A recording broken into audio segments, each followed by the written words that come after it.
आणि आता या बुलेटिनमध्ये बघूया दुपारच्या 100 बातम्या. मराठा समाजाला ओबीसी प्रवर्गातून आरक्षण देण्यास विरोध करत ओबीसी समाजातील नेते आणि कार्यकर्ते रस्त्यावर उतरलेत. अकोल्यात सकल ओबीसी संघटनेच्या वतीनं उपोषण करण्यात आलं. मराठा आरक्षणाचा जीआर मागे घ्यावा अशी मागणी करण्यात आली. सोलापूर काँग्रेसच्या माजी आमदार निर्मला ठोकळ यांचं वृद्धापकाळानं निधन झालं. सोलापूर शहर दक्षिणमधनं काँग्रेसकडून 1872 ते 1976 या काळात त्या विधानसभेवरती तर त्यानंतर त्या विधान परिषदेवरती आमदार होत्या. घोडबंदरवासी रस्त्यावरती उतरले असून घोडबंदरच्या नागलाबंदर जंक्शन या ठिकाणी मोठ्या प्रमाणात नागरिक रस्त्यावरती उतरलेत. त्यामुळे गायमुखकडून ठाण्याच्या दिशेनं जाणारी वाहतूक ठप्प झाली आहे. रस्त्यावरील निकृष्ट दर्जाचं काम आणि त्यामुळे होणाऱ्या अपघातामुळे घोडबंदरकर आक्रमक झाले. अकोला शहरात ईदच्या दिवशी औरंगजेबाच्या फोटोला दुधानं स्नान घालण्यात आल्यामुळे वातावरण तापलं होतं. या प्रकरणी पोलिसांनी 10 जणांवरती गुन्हे दाखल केले असून 3घांना अटक करण्यात आली. महाराष्ट्र आणि गोवा राज्याच्या सीमेवर ओंकार नावाच्या हत्तीनं धुडगूस घातला. बागायती शेतीची नासधूस केली. केळींच्या बागांचं नुकसान केलंय. यावेळी 25 कर्मचारी आणि ड्रोन कॅमेऱ्यांच्या माध्यमातून हत्तीवरती वनविभाग नजर ठेवून आहे. रत्नागिरी जिल्ह्यातील दापोली बस आगारामध्ये कचऱ्याचं साम्राज्य पसरलंय. प्लास्टिकच्या बाटल्यांचा खच पडल्यामुळे प्रवाशांना गैरसोयीचा सामना करावा लागतोय. त्यामुळे आजारांचा धोका वाढलाय. प्रशासनाकडूनही स्वच्छता मोहिमेचं नियोजन न झाल्यामुळे दापोली बस आगाराची अवस्था दिवसेंदिवस अधिकच बिकट होत चालली आहे. मनसर इथल्या दर्ग्याखाली असलेल्या भुयार वादावरती पुण्याच्या जिल्हाधिकारी कार्यालयात झालेल्या बैठकीत समाधानकारक तोडगा काढण्यात आला. त्यामुळे परिसरात शांतता प्रस्थापित होण्यास मदत होणार आहे. सन 2024 मध्ये नायब तहसीलदार यांच्या माध्यमातून देण्यात आलेले जन्माचे दाखले रद्द करण्याच्या शासनाच्या निर्णयाविरोधात अकोला जिल्ह्यातील मूर्तिजापूर इथे सर्वपक्षीय सामाजिक संघटनांनी एकत्रित येऊन पंतप्रधानांना निवेदन पाठवलं. काही नागरिकांनी न्यायालयात धाव घेतली असून न्यायालयाकडून योग्य न्याय मिळेल अशी अपेक्षा व्यक्त केली. आजपासून नाशिक दिल्ली विमानसेवा सुरू झाली आहे. याआधी आठवड्यातनं 3च दिवस असलेली नाशिक दिल्ली विमानसेवा आजपासून दररोज असेल. हिंगोलीच्या आखाडा बाळापूर कृषी उत्पन्न बाजार समितीच्या सभापतीपदी दत्ता बोंढारे आणि उपसभापतीपदी संजय भुरके यांची बिनविरोध निवड झाली आहे. या बाजार समितीवर 18 पैकी 17 संचालक शिवसेना आणि राष्ट्रवादीच्या पॅनलचे उमेदवार निवडून आले. धुळे जिल्ह्यात सोयाबीन पिकावर आलेल्या येलो मोझॅक रोगामुळे शेतकरी अडचणीत सापडलाय. सोयाबीनच्या पिकावरती पडलेल्या पांढऱ्या माशीमुळे येलो मोझॅक रोगाचा प्रसार होत असून सोयाबीनच्या उत्पन्नावरती परिणाम झालाय. पानं पिवळी पडू लागली आहेत. धाराशिव जिल्ह्यातून निघालेली मराठवाडा स्वाभिमान जागर यात्रा लातूरमध्ये पोहोचली आहे. मराठवाड्याच्या हक्काच्या मागण्यांकडे शासन जाणीवपूर्वक दुर्लक्ष करत असल्याचा आरोप तरुणांनी केलाय. सरकारनं तातडीनं मागण्या मान्य न केल्यास तीव्र आंदोलनाचा इशारा आंदोलनकर्त्यांनी दिलाय. भिवंडी तालुक्यातील पाचापूर इथे समता संघर्ष संघटन सांस्कृतिक मंचाच्या वतीनं रेनी कार्निवल या सोहळ्याचं आयोजन केलं होतं. अन्याय, विषमता, अंधश्रद्धा, गुलामगिरी, हुंडाबळी या पोस्टर्सची होळी करत त्यांनी तरुणांशी संवाद साधला. पुण्यातील कलाकारांनी रशियामध्ये आपली लावणी गाजवली. रशियातील आंतरराष्ट्रीय गोल्डन रिंग लोककला महोत्सवात पुण्याच्या कलाकारांचं कौतुक होतंय. महाराष्ट्र आणि आसाममधील 11 कलाकारांनी रशियातील महोत्सवात हजेरी लावली. गेल्या काही दिवसांपासून सिंधुदुर्ग जिल्ह्यातील दोडामार्ग तालुक्यात धुमाकूळ घालणारा ओंकार नावाचा हत्ती आता महाराष्ट्राची सीमा ओलांडून गोवा राज्यात दाखल झालाय. दोडामार्ग तालुक्यातून नेतर्डे परिसरातून प्रवास करत त्यानं कडशी नदी पार केली आणि गोव्यातील मोपा गावात त्यानं प्रवेश केलाय. मराठवाड्याला पश्चिम महाराष्ट्रातून मिळणारं हक्काचं 25 टीएमसी पाणी द्या, तसंच मराठवाड्यातील तरुणांच्या हाताला रोजगार द्यावा अशी मागणी करण्यात येते. यासाठी मराठवाड्यातील तरुणांनी मराठवाडा स्वाभिमान जागर यात्रेचं आयोजन केलं. सुंदर निसर्ग, विपुल जैव विविधतेसाठी ओळख असलेला महाबळेश्वर पाचगणी परिसर आता जागतिक नकाशावरती स्थान मिळवणार आहे. युनेस्कोच्या नैसर्गिक वारसा स्थळांच्या तात्पुरत्या यादीत महाबळेश्वर आणि पाचगणीनं स्थान मिळवलं असून या यादीत देशातील अन्य 6 ठिकाणांचा देखील समावेश आहे. जळगावच्या जामनेरमध्ये एसटीत समावेश करण्यासाठी बंजारा समाजानं एल्गार मोर्चा काढला. हैदराबाद गॅझेटनुसार अनुसूचित जमातीमध्ये बंजारा समाजाचा समावेश करावा अशी मागणी आंदोलकांनी केली. लोणावळ्यात आरपीआय आठवले गटाकडून दणका मोर्चा काढण्यात आलाय. महापुरुषांच्या पुतळ्याची विटंबना करणाऱ्यांना त्यांच्या निषेधार्थ हा मोर्चा काढण्यात आला. प्रवाशांसाठी मध्य रेल्वेनं गेल्या 8 महिन्यात मुंबई विभागातील विविध स्थानकावरती मोठ्या प्रमाणात सुविधा उभारल्या आहेत. त्यामुळे प्रवाशांना सुलभ आणि सुरळीत प्रवासाचा अनुभव मिळेल असा रेल्वे प्रशासनाचा दावा आहे. तर येत्या 8 महिन्यात नवीन लिफ्ट, एस्केलेटर पूल, इंडिकेटर आणि एटीएमची सुविधा देण्यात आल्यामुळे प्रवाशांना दिलासा मिळाला आहे. लवकरच गुगल पे आणि फोन पे सारख्या यूपीआयचा वापर करून कॅश काढता येणार आहे. सध्या यूपीआयवरून पैसे पाठवणं, बिल भरणं, ऑनलाईन शॉपिंग करणं सोपं झालंय. आता लवकरच कॅश काढणंही शक्य होईल असा दावा केला जातोय.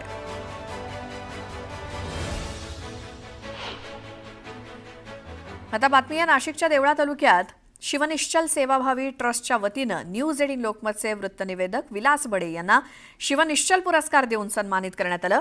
माजी कृषी मंत्री पद्मविभूषण शरद पवार यांच्या हस्ते हा पुरस्कार प्रदान करण्यात आला.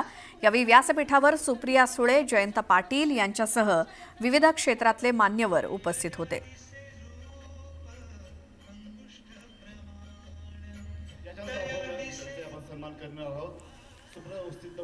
तर शिवनिश्चल पुरस्कार हा यंदा न्यूज 18 लोकमतचे वृत्तनिवेदक विलास बडे यांना प्रदान करण्यात आला. नाशिकच्या देवळा तालुक्यात शिवनिश्चल सेवाभावी ट्रस्टच्या वतीनं हा पुरस्कार देऊन विलास बडे यांना सन्मानित करण्यात आलं. माजी कृषी मंत्री पद्मविभूषण शरद पवार यांच्या हस्ते हा पुरस्कार प्रदान करण्यात आला. यावेळी व्यासपीठावर सुप्रिया सुळे, जयंत पाटील, निलेश लंके आणि विविध क्षेत्रातील मान्यवर उपस्थित होते.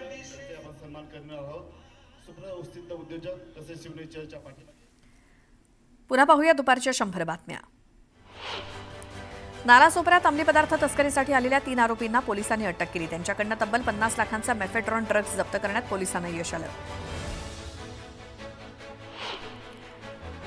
छत्रपती संभाजीनगरच्या आडूळ येथे मध्यरात्रीच्या सुमारास दुकानात चोरी करण्यात आली. दुकानात शिरतानाचा चोरट्यांचा सीसीटीव्ही फुटेज समोर आलाय.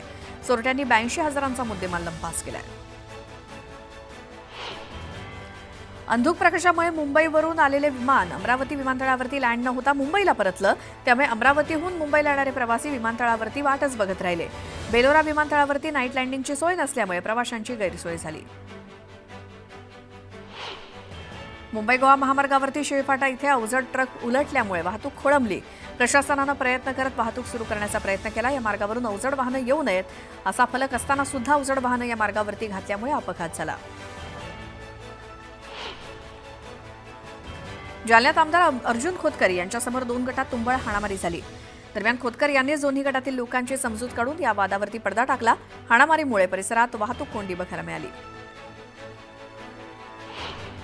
छत्रपती संभाजीनगरच्या बजाजनगरच्या कोलगेट चौकात दिवसाढवळ्या किरकोळ वादातून चाकू हल्ला करण्यात आला. या हल्ल्यात एक जण गंभीर जखमी झाला असून त्याला MIDC वाळूज पोलिसांनी घाटी रुग्णालयात दाखल केलंय. अकोल्यातील शासकीय रुग्णालय परिसरात एका अज्ञात व्यक्तीचा मृतदेह आढळल्यामुळे खळबळ माजली. मध्यरात्री दारूच्या नशेत 2 व्यक्तींमध्ये किरकोळ वाद झाला. वाद चिघळल्यामुळे एका व्यक्तीनं दुसऱ्यावरती दगडानं वार केल्यामुळे या व्यक्तीचा मृत्यू झाला. या प्रकरणी पोलिसांनी गुन्हा दाखल केलाय. छत्रपती संभाजीनगरातील धक्कादायक बातमी ती म्हणजे अभ्यासासाठी आई रागवल्यामुळे एका 18 वर्षीय नर्सिंगच्या विद्यार्थिनीनं गळफास घेऊन आत्महत्या केली. राहत्या घराच्या 3ऱ्या मजल्यावरील जिन्यामध्ये गळफास घेऊन तिनं आत्महत्या केली. कराडमधील सैदापूर इथल्या जिव्हाळा ढाब्यासमोर एका इमारतीत बनावट दारूच्या कारखान्यावरती पोलिसांनी धाड टाकली. 3घांना अटक करत 11 लाखांचा मुद्देमाल आणि बनावट दारूच्या बाटल्याही त्यांनी जप्त केल्या. सिल्लोडच्या अजिंठा घाटात भरधाव लोखंडी सळईनं भरलेल्या ट्रकनं कारला पाठीमागून जोरदार धडक दिली. या अपघातामध्ये एका महिलेचा जागीच मृत्यू झाला असून 2 जण गंभीर जखमी झाले. घरफोडी करणाऱ्या रेकॉर्डवरील 3 आरोपींना हुडकेश्वर पोलिसांनी अटक केली. 3घांकडनं 12 लाखांचा मुद्देमाल जप्त करण्यात आला असून 5 गुन्ह्यांची उकल सुद्धा त्यांच्याकडनं करण्यात आली. जळगाव शहरातील गेंदालाल मिल परिसरात लोडेड गावठी पिस्तूल बाळगून घातपाताच्या तयारीत असलेल्या टोळीचा डाव पेट्रोलिंग करणाऱ्या पोलिसांनी उधळला. टोळीकडनं 2 गावठी पिस्तूल आणि 10 जिवंत काडतुसं जप्त करत या टोळीला अटक करण्यात आली. पुण्याच्या चंदननगरात साई मंदिराजवळ मॉर्निंग वॉक करणाऱ्या महिलेचं मंगळसूत्र चोरट्यांनी पळवलं. दुचाकीवरून आलेल्या 2 चोरट्यांनी महिलेच्या गळ्यातलं मंगळसूत्र लंपास केलं. आजपासून घोडबंदर मार्गावर रात्री 12 नंतर अवजड वाहनांना बंदी घालण्यात आली असे आदेश उपमुख्यमंत्री एकनाथ शिंदेंनी दिले. त्यामुळे आता वेळेचं बंधन न पाळणाऱ्या अधिकाऱ्यांवरती कडक कारवाईचे आदेश देण्यात आले. पुण्यातील येरवडा परिसरात तरुणांनी अनोखं आंदोलन केलं. रस्त्यावरती पाणी साचल्यामुळे गाडीची नंबर प्लेट हातात घेऊन पाण्यातनं रस्ता काढत तरुणांनी आंदोलन केलं. नवीन रस्त्यावरती दरवर्षी पाणी साचत असल्यामुळे या घटनेचा तरुणांनी निषेध केलाय. शिक्षक आणि मुख्याध्यापकांचे शालार्थ आयडीबाबतचे दस्तऐवज मुंबई विभागात 15 सप्टेंबरला शेवटच्या दिवशी 90% अधिक प्रमाणात अपलोड केलेत. राज्यातील 35 वर्षांपूर्वी नियुक्त झालेल्या काही शिक्षक आणि शिक्षकेतर कर्मचाऱ्यांकडे कागदपत्र उपलब्ध होण्यात अडचणी आलेल्या आहेत. त्यांना कागदपत्र अपलोड करण्यास मुदतवाढ देण्याची मागणी शिक्षक आणि मुख्याध्यापकांनी केली आहे. स्वच्छ आणि हरित इंधनाचा पर्याय निवडण्याकडे दुर्लक्ष करणाऱ्या शहरातील 592 पैकी 295 बेकऱ्यांवरती कारवाईची कुऱ्हाड कोसळणारे या संदर्भात मुंबई महापालिकेनं अधिकाऱ्यांना कारवाईचे आदेश दिले. दरम्यान पीएनजी सारख्या स्वच्छ इंधनाचा पर्याय स्वीकारू शकणाऱ्या 160 बेकरी मालकांसाठी पालिका 18 सप्टेंबरला कार्यशाळा घेणार आहे. ऊन आणि पावसाचा खेळ तसंच गणेशोत्सवातील धामधूम यामुळे डेंग्यू, सर्दी, ताप यासारख्या साथीच्या रोगांचा फैलाव होण्यास सुरुवात झाली आहे. पावसामुळे साचलेलं पाणी आणि कचऱ्यामुळे या आजारामध्ये आणखी भर पडली आहे. या आजारावरती उपचार घेण्यासाठी जिल्हा रुग्णालयात मोठ्या संख्येनं रुग्ण येत आहेत. त्यामुळे जिल्हा सामान्य रुग्णालय हाऊसफुल झालंय. ठाणेकरांना डेंग्यू मलेरियाच्या डासांनी चांगलाच डंख मारलाय. शहरात डेंग्यू आणि मलेरियाच्या रुग्णांमध्ये वाढ झाली असून गेल्या 3 महिन्यात डेंग्यूचे 279 तर मलेरियाचे तब्बल 336 रुग्ण आढळलेत. एकीकडे मुंबईसह देशातील प्रमुख शहरात गृहविक्रीमध्ये वाढ होत असतानाच आता देशात मॉलची संख्या देखील झपाट्यानं वाढत असल्याची माहिती बांधकाम उद्योगाचा अभ्यास करणाऱ्या एका सर्वेक्षण कंपनीच्या सर्वेक्षणातून समोर आली आहे. आगामी 5 वर्षात अर्थात 2030 पर्यंत देशात आणखी 3 कोटी चौरस फुटांवरती मॉल उभे राहणार आहेत. पावसाळ्यात वातावरणातील आर्द्रता वाढल्यामुळे कान, नाक आणि घशातील संक्रमणाचं प्रमाण वाढतं. त्यातच सतत इयरफोन किंवा ब्लूटूथ इयरबड्स वापरल्यामुळे कानात ओलसरपणा राहतो. त्यामुळे ऑटिटिस एक्स्टर्ना किंवा ऑटोमायकोसिस या बुरशीजन्य संसर्गाचा धोका असतो.